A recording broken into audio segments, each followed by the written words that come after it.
हाँ जी। तो आज बेटा हम स्टार्ट करेंगे केमिस्ट्री का चैप्टर नंबर 1।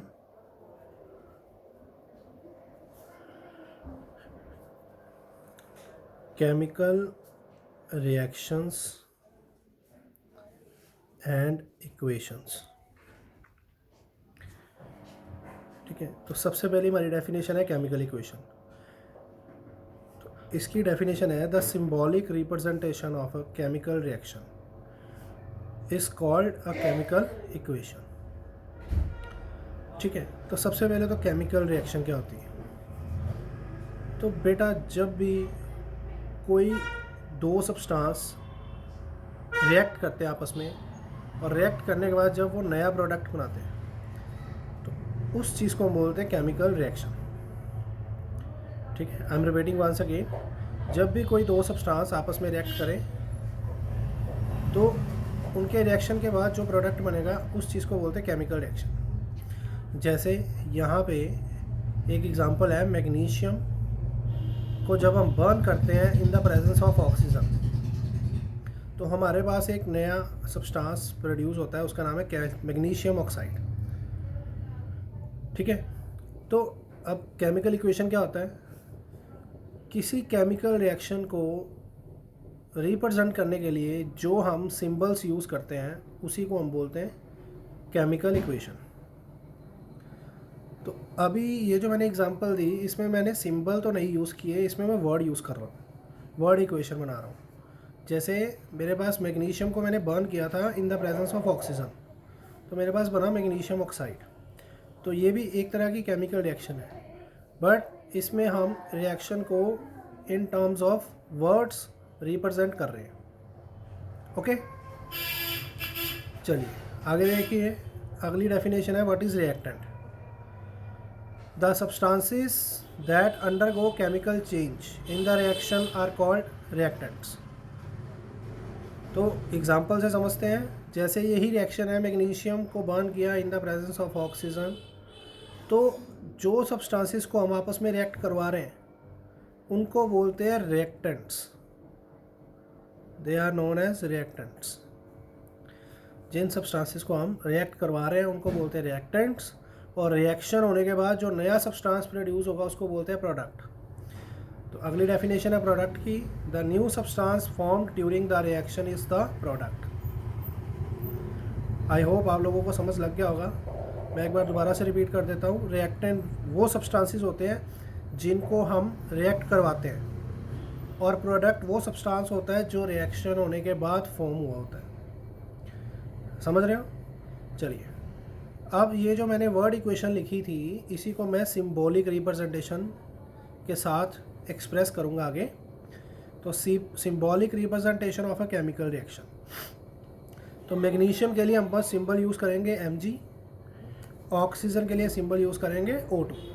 ऑक्सीजन गैस है, ठीक है। तो मैग्नीशियम के लिए सिंबल यूज़ किया Mg, ऑक्सीजन के लिए यूज़ किया O2। और जब ये दोनों रिएक्ट करते हैं तो हमारे पास बनता है मैग्नीशियम ऑक्साइड।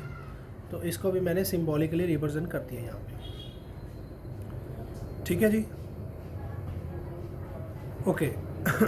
अब इस केमिकल इक्वेशन में हम कुछ और थिंग्स ऐड करेंगे ताकि इसको हम एक परफेक्ट केमिकल इक्वेशन बना सकें। जैसे कि फर्स्ट थिंग कि हमें जो हमने सब्सटेंसेस यूज़ किए हैं उनकी हमें फिज़िकल स्टेट भी बतानी होती है।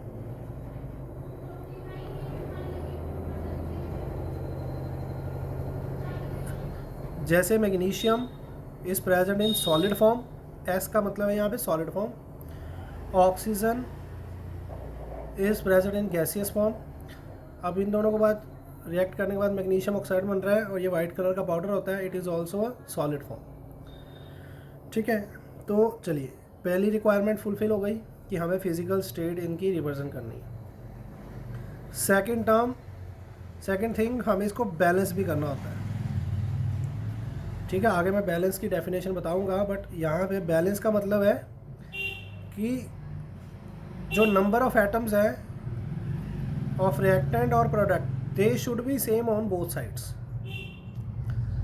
I am repeating once again, जो नंबर ऑफ एटम्स हैं रिएक्टेंट्स के और प्रोडक्ट्स के they should be equal on same size, same both sides, sorry.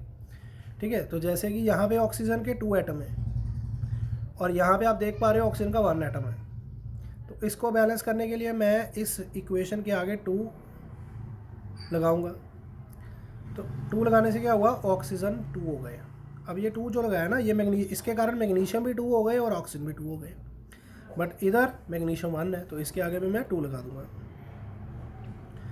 तो आप देख सकते हो that number of atoms on both the sides are equal.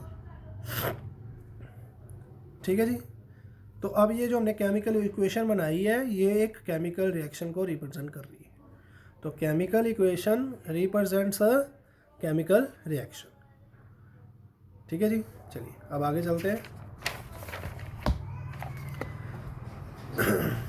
आगे क्वेश्चन आ सकता है आपको, what is balance chemical equation.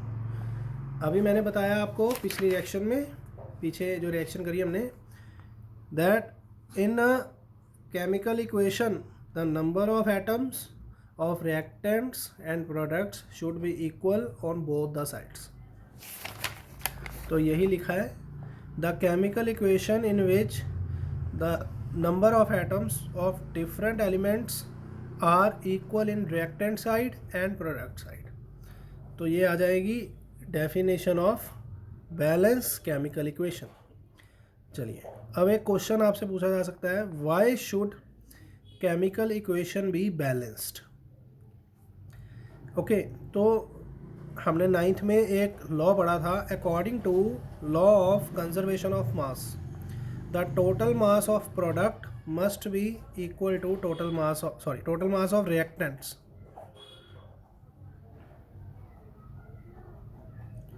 Must be equal to total mass of product. तो जितना मास रिएक्टेंट्स का होता है उतना ही मास प्रोडक्ट का होना चाहिए। इसी को बोलते हैं लॉ ऑफ कंजर्वेशन ऑफ मास। ठीक है जी। चलिए अब एग्जांपल से समझ लेते हैं। जैसे मैंने यहाँ पे एक एग्जांपल ली थी, magnesium reacts with oxygen to give magnesium oxide. ठीक है, ये सॉलिड फॉर्म में था, ये गैसियस फॉर्म में है और ये भी सॉलिड फॉर्म में।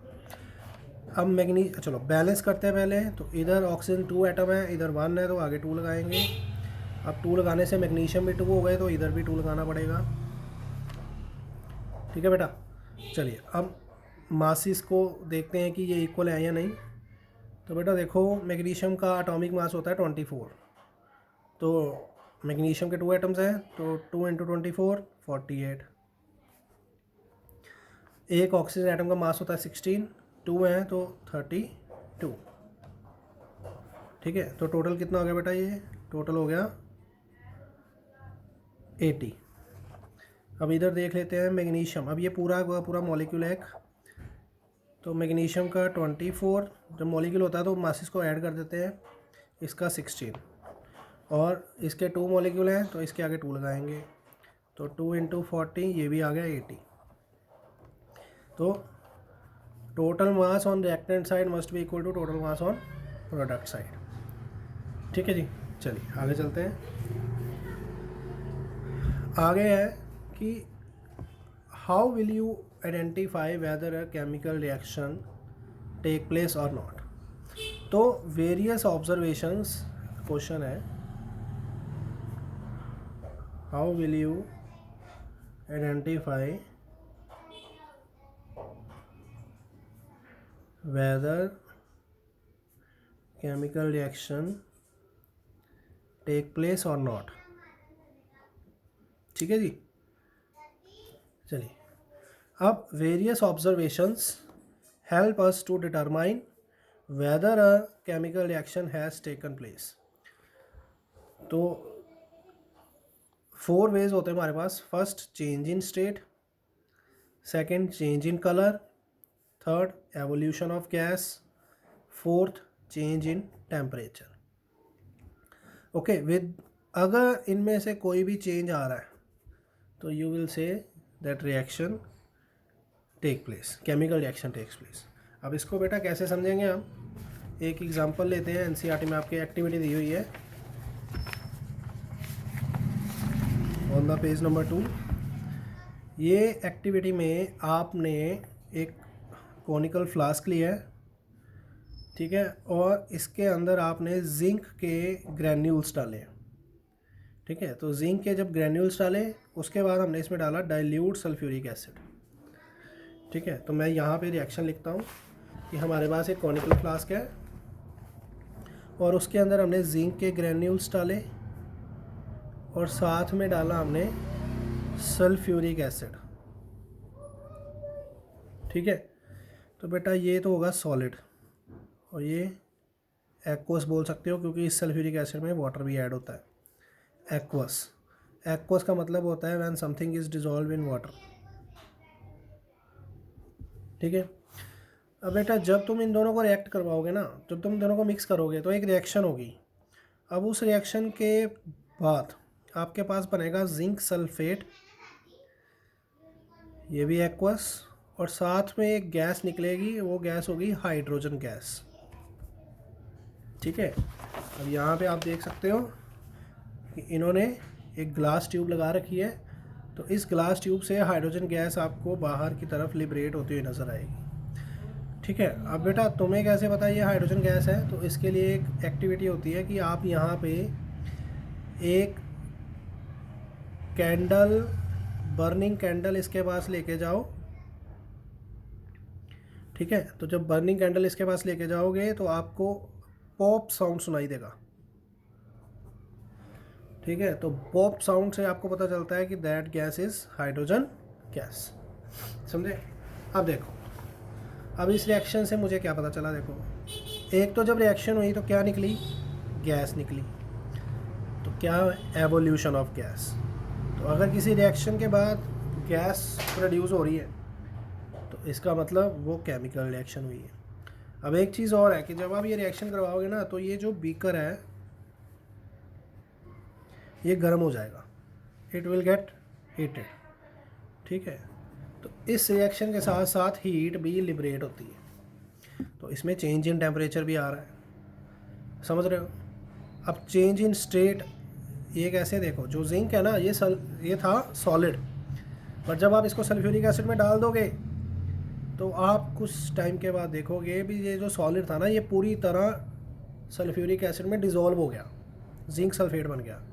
अब ये एक्वस होगा, आपको सॉलिड नहीं नज़र आएगा, तो चेंज इन स्टेट भी हो इसमें, समझ रहे हो।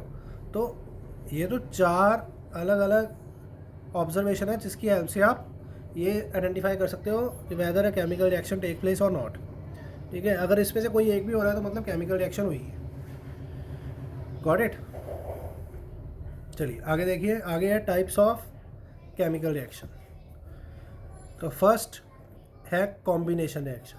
अब कॉम्बिनेशन रिएक्शन क्या होता है, अ chemical reaction in which 2 or more substances combine to form a single substance is called a combination reaction। अब इसकी एग्जांपल देख लेते हैं, जैसे यहाँ पे देखो hydrogen gas plus oxygen gas, they react with each other to form water. क्या था, डेफिनेशन क्या था, एक ऐसी रिएक्शन जिसमें कम से कम 2 या 2 से ज़्यादा सब्सटेंसेस कंबाइन होके एक सिंगल सब्सटेंस बनाते हैं। अब देखो ये 2 सब्सटेंसेस हैं, ये कंबाइन होके एक सिंगल सब्सटेंस बना रहे हैं, तो ये कॉम्बिनेशन रिएक्शन है। बात समझ में आ रही है। अच्छा, अब ये ना रिएक्शन बैलेंस नहीं है, मैं इसको बैलेंस करूँगा। अब देखो बेटा यहाँ पे ऑक्सीजन है 2 पर यहाँ पे ऑक्सीजन है 1, तो मेरे को क्या करना पड़ेगा, आगे 2 लगाना पड़ेगा, ठीक है। इससे ऑक्सीजन तो बैलेंस हो गए, बट हाइड्रोजन देखो 2 2 4, बट यहाँ पे हाइड्रोजन 2 है तो इसको मेरे को आगे 2 लगाना पड़ेगा। अब ये भी बैलेंस हो गया, ठीक है।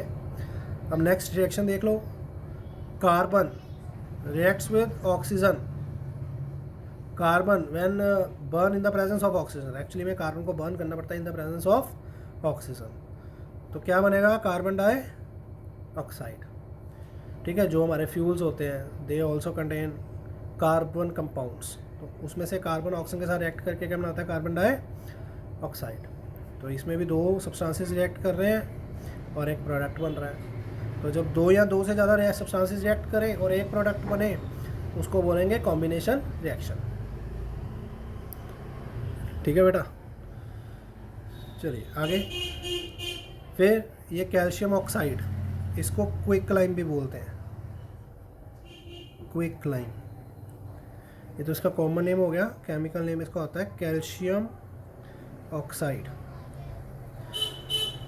अब ये जब वाटर के साथ रिएक्ट करता है तो ये बनता है कैल्शियम हाइड्रोक्साइड, इसको बोलते हैं स्लेक लाइम। ओके, यहाँ इसका नाम होता है केमिकल नेम कैल्शियम हाइड्रोक्साइड। ठीक है, अब देखते हैं ये बैलेंस है या नहीं है।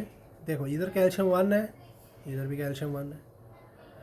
अब ये जो ब्रैकेट के बाद 2 लगा ना, इसका मतलब ये ऑक्सीजन भी 2 है और हाइड्रोजन भी 2 है।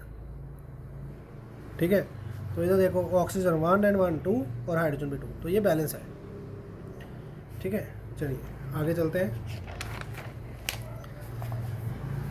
नेक्स्ट टाइप ऑफ रिएक्शन है decomposition reaction, a chemical reaction in which a single compound decomposes into 2 or more substances। तो एक ऐसी रिएक्शन जिसमें आपके पास सिंगल रिएक्टेंट होगा और वो डिकम्पोज होगा। डिकम्पोज का मतलब होता है ब्रेक होना, डिकम्पोज होगा और उसके वजह से आपके पास कम से कम 2 या 2 से ज़्यादा प्रोडक्ट फॉर्म होंगे। ठीक है, अब इसमें एक और एडिशनल इन्फॉर्मेशन है जो इम्पोर्टेंट है। These reactions are endothermic reactions. Endothermic reactions का मतलब होता है कि ये रिएक्शंस हीट एब्जॉर्ब करती है। ठीक है, ये रिएक्शंस तब होंगी जब ये हीट एब्जॉर्ब करेंगी। These reactions are endothermic reaction as they require energy in the form of heat, light और इलेक्ट्रिसिटी। तो ये रिएक्शंस तभी होती हैं जब ये इधर हीट एब्जॉर्ब करें या लाइट एब्जॉर्ब करें या इनमें से इलेक्ट्रिसिटी पास करवाई जाए। ठीक है, अब हम अलग अलग तरह की रिएक्शंस पढ़ेंगे। पहली है थर्मल डिकम्पोजिशन। थर्मल का मतलब होता है हीट। तो these reactions are carried out by heat. तो जब किसी सब्सटेंस को आप हीट करोगे, जैसे कि ये एग्जांपल है कैल्शियम कार्बोनेट, इसका नेम है कैल्शियम कार्बोनेट। तो जब बेटा हम इसको हीट करेंगे तो हमारे पास 2 प्रोडक्ट मिलेंगे, एक कैल्शियम ऑक्साइड और एक साथ में कार्बन डाइऑक्साइड। तो देखिए सिंगल सब्सटेंस ब्रेक हुआ और आपके पास 2 या 2 से ज़्यादा सब्सटेंसेस फॉर्म हुए। अगला है लेड नाइट्रेट। पीबी का मतलब होता है लेड और साथ में नाइट्रेट। ठीक है, तो जब हम इसको हीट करेंगे तो हमारे पास बनेगा लेड ऑक्साइड। अच्छा, ये येलो कलर का सब्सटेंस होता है और नाइट्रोजन डाइऑक्साइड बनेगी और साथ में ऑक्सीजन, और ये ब्राउन कलर की गैस होती है। और ये क्वेश्चन बहुत बार पूछा जाता है पेपर में कि आपके पास एक कंपाउंड है जिसको आप हीट कर रहे हो तो आपके पास एक येलो कलर का रेजिड्यू बच रहा है। रेजिड्यू मतलब होता है कि रिएक्शन होने के बाद जो आपका प्रोडक्ट में सब्सटेंस बच गया उसको रेजिड्यू बोलते हैं। बाकी सारी गैसेस की फॉर्म में लिबरेट हो जाते हैं और साथ में एक ब्राउन गैस निकलती है, तो उस रिएक्शन को बताओ। तो ये बहुत इंपॉर्टेंट रिएक्शन है, बार बार पेपर में पूछी जाती है। ठीक है, चलिए अब इसको बैलेंस भी करना है। देखो बैलेंस कर देते हैं। बैलेंस कैसे करेंगे, देखो अब सबसे पहले हम ऑक्सीजन को पकड़ते हैं। इसमें एक ट्रिक है कि ऑक्सीजन को पकड़ना है। अब देखो बेटा ऑक्सीजन कितने 3 और बाहर ब्रैकेट के बाद 2, तो 3 2 6। अब इधर ऑक्सीजन है 6, इधर देखो 1 2 3 और 2 5, तो इधर बैलेंस नहीं है क्योंकि इधर 6 है और इधर 5 है। तो बेटा देखो ये तो है इवन और ये बन रहे ऑड। अब ऑड किसकी वजह से बन रहा है, ये देखो ये भी इवन है और ये भी इवन है, ये ऑड है, तो इसको इवन बनाना पड़ेगा। मान लो मैं इसके आगे 2 लगा देता हूँ। अब देखो बेटा कितने हो गए, कितने हो गए 2 एंड 2, बोलो बेटा 2 एंड 2 4 एंड 2 6। चलिए अब देखो, चलो ये तो बैलेंस हो गए। अब तुम देखो यहाँ पे नाइट्रोजन कितने हैं, नाइट्रोजन भी 2 है, पर यहाँ पे कितने हैं 1, तो मेरे को इसको भी बैलेंस करना पड़ेगा। तो ये कितने हो गए, नाइट्रोजन बैलेंस हो गए। अब जब नाइट्रोजन बैलेंस हो गए ना, तो इसकी वजह से ना बाकी सारा काम, चलो इसको छोड़ दो भी। अब देखो यहाँ पे लेड है 2 और यहाँ पे लेड है 1, तो इसके आगे भी 2 लगाना पड़ेगा।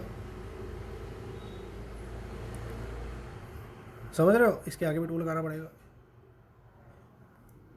बोलो बात समझ में आई? चलो अब देखो मैं ना यहाँ पे कुछ यहाँ पे ना गड़बड़ी हो गई है, इसको हम ठीक करेंगे। ठीक है, मैं दोबारा से बनाता हूँ। ये देखो, ये हमारे पास है लेड नाइट्रेट, इससे बनेगा लेड ऑक्साइड और साथ में नाइट्रोजन डाइऑक्साइड और साथ में ऑक्सीजन। अब बेटा बड़े ध्यान से देखना तुम। देखो मैंने बोला कि यहाँ पे ऑक्सीजन है टोटल 6, यहाँ पे देखो 1 + 2 3, 3 + 2 5, तो यहाँ पे 5, तो बैलेंस नहीं है। अब यहाँ पे इवन है, यहाँ पे ओड है। अब ओड किसकी वजह से आ रहा है? क्योंकि ये अकेला पड़ा है, इसकी तरफ ओड है, तो इसको इवन बनाते हैं, 2 लगा देते हैं। अब बेटा तुमने 2 लगा दिया। अब देखो 2 + 2 4 + 2 6, इधर भी 6। चलो अब देखो लेड जो है वो लेड कितने आ गए? 2, पर यहाँ पे कितने हैं? 1। अब इसको चेंज करना पड़ेगा। चलो यहाँ पे भी 2 लगा दिया, क्योंकि यहाँ पे लेड 2 थे तो यहाँ पे भी लगाने पड़ेंगे। अब जब आगे 2 लगाया ना, तो इसकी वजह से तुम देखो, अब नाइट्रोजन गिनते हैं। नाइट्रोजन देखो ये 2 बेटा सभी के साथ मल्टीप्लाई हो रहा है, इसके पूरे के साथ। नाइट्रोजन देखो पहले 2 थे, अब 2 2 सा 4, यहाँ पे नाइट्रोजन कितना 1, तो यहाँ पे 4 लगाना पड़ेगा। ठीक है, चलो अब देखते हैं कि क्या रिएक्शन बैलेंस है या नहीं। देखो लेड, सबसे पहले लेड, फिर क्या है नाइट्रोजन, और क्या है ऑक्सीजन। चलो सब एक एक बार सभी गिनते हैं। इधर भी लगाएंगे लेड, नाइट्रोजन एंड ऑक्सीजन। यहाँ पे लेड है 2 और इधर भी लेड है 2। चलो ये तो बैलेंस है। ठीक है बेटा, अब नाइट्रोजन देखो 2 2 सा 4, ना यहाँ पे नाइट्रोजन है 4, यहाँ पे भी नाइट्रोजन है 4। समझ रहे हो? अब आगे देखो 2 3 सा 6, 6 2 सा 12, यहाँ पे ऑक्सीजन है 12। अब यहाँ पे गिनो भाई साहब, यहाँ पे ऑक्सीजन है 2, यहाँ पे 4 2 सा 8, यहाँ पे 2, तो ये भी बन गया 12। तो ये रिएक्शन हो गई बैलेंस। ठीक है, तो ये इसमें थोड़ा बैलेंस में आपको थोड़ा केयरफुल होना पड़ेगा। ओके चलिए, अब यहाँ मैं इसकी बैलेंसिंग यहाँ पे गलत हो गई थी, इसलिए मैं इसको क्रॉस कर रहा हूँ। चलिए अगला है आपके पास फेरस सल्फेट। इसके आपके पास लाइट ग्रीन कलर के क्रिस्टल होते हैं और इसका केमिकल नेम है फेरस सल्फेट। जब आप इसको हीट करोगे तो आपके पास एक रेड ब्राउन कलर का ऑक्साइड फॉर्म होगा। इसको बोलते हैं फेरिक ऑक्साइड।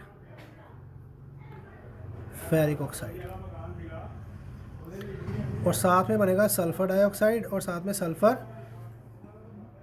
ट्राइऑक्साइड। ठीक है, तो ये भी डिकम्पोजिशन की रिएक्शन है। अब इसको भी बैलेंस करते हैं अलग से। तो देखो मेरे पास है फेरस सल्फेट और इसको हीट करने से बन रहा है ferric oxide plus sulphur dioxide plus sulphur trioxide. ठीक है, अब तुम देखो बेटा, तुम्हें सबसे यूनिक चीज़ क्या लग रही है? चलो पहले इधर देखते हैं, आयरन, सल्फर और ऑक्सीजन। आयरन, सल्फर और ऑक्सीजन। चलो बेटा देखो, इधर आयरन के एटम है 2 और इधर है 1, तो आगे 2 लगाना पड़ेगा। ठीक है बेटा, चलो अब इधर भी आयरन 2, इधर भी आयरन 2। अब जब आगे 2 लगा दिया तो ये पूरे के साथ है, इसका मतलब सल्फ़र भी 2 है, इधर सल्फ़र 2, इधर देखो 1 + 1, ये भी 2। ओके, अब ऑक्सीजन देखो 4 2 सा 8। अब इधर काउंट करते हैं 3 + 2 5 + 3 8, तो इधर भी ऑक्सीजन हो गए 8। ओके बेटा, तो ये बैलेंस हो गई। चलिए अब आगे देखिए, ये तो हो गई थर्मल डिकम्पोजिशन। आगे है photolysis, reaction brought about by light. तो जिस रिएक्शंस में हमें लाइट यूज़ करनी पड़ती है उनको ब्रेक डाउन करने के लिए, उसको बोलेंगे फोटोलिसिस।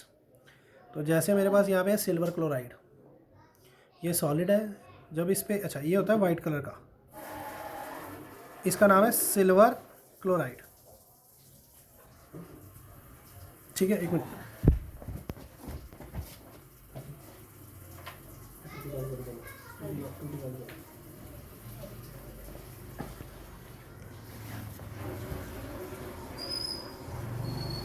ठीक है, तो ये वाइट कलर का सब्सटेंस है सिल्वर क्लोराइड। इसको जब हम हीट करेंगे तो ये सिल्वर और क्लोरीन अलग हो जाएंगे। अब ये वाइट से ग्रे कलर का बन जाएगा। अब इधर देखो बेटा, क्लोरीन इधर 2 है, इधर क्लोरीन 1 है, तो क्या करना पड़ेगा, आगे 2 लगाना पड़ेगा। अब जब 2 लगाया तो सिल्वर भी 2 हो गए, तो यहाँ पे सिल्वर 1 है तो यहाँ पे 2 लगाना पड़ेगा। आगे ये है सिल्वर ब्रोमाइड।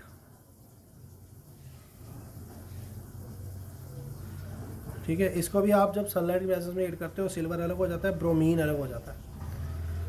तो यहाँ पे ब्रोमीन है 2, यहाँ पे है 1, तो आगे 2 लगाएंगे, तो इसके भी आगे 2 लगाना पड़ेगा। ओके, चलिए, तो बाकी का बेटा हम नेक्स्ट वीडियो में करेंगे। आज के लिए इतना ही।